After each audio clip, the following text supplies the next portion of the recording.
कर रहे हैं, तो ट्रंप अपनी नीतियों को लागू करने का प्रयास कर रहे हैं जिसमें अन्य देशों से आने वाले लोगों को लेबर क्लास ही माना जाए।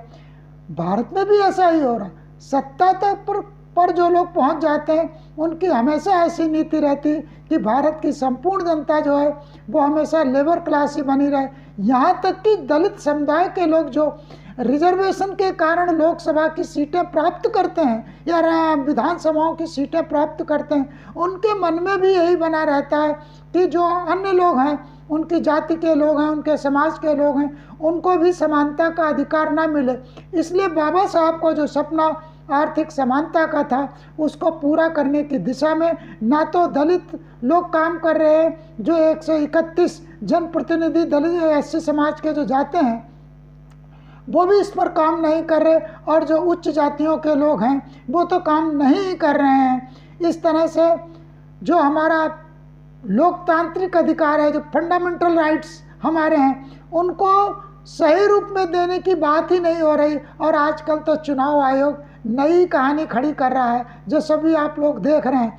चुनाव आयोग के पास कोई अधिकार नहीं है कि वह किसी की नागरिकता निर्धारित करने के नए मानक बनाए, क्योंकि नए मानक बनाना या मानक बनाना हमारी लोकसभा का काम है, चुनाव आयोग का काम नहीं।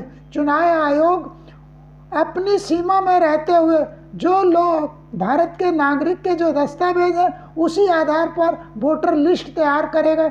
वो नागरिकता चेक करने के कोई नए मानक तैयार नहीं कर सकता, लेकिन चुनाव आयोग ऐसा करके अपनी सीमाओं का उल्लंघन कर रहा है।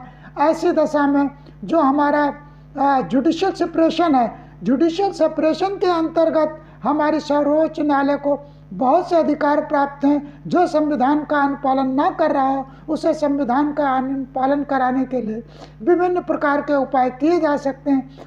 माननीय सर्वोच्च न्यायालय को इस दिशा में उचित कदम उठाना ही पड़ेगा, अन्यथा भारत का लोकतंत्र नष्ट हो जाएगा। और भारत का लोकतंत्र नष्ट हुआ तो यह भली भांति जानते हैं, भारत देश बार बार गुलाम हुआ और यहाँ के शासकों की गलत नीतियों के कारण गुलाम हुआ।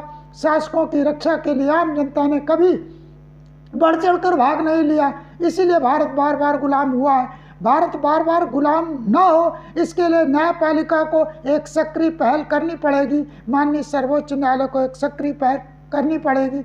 और चुनाव आयोग को अपनी बुद्धिहीनता त्याग कर देश की जनता के हित में सही कार्य करना चाहिए। इसी के साथ मैं अपनी वाणी को विराम देता हूँ।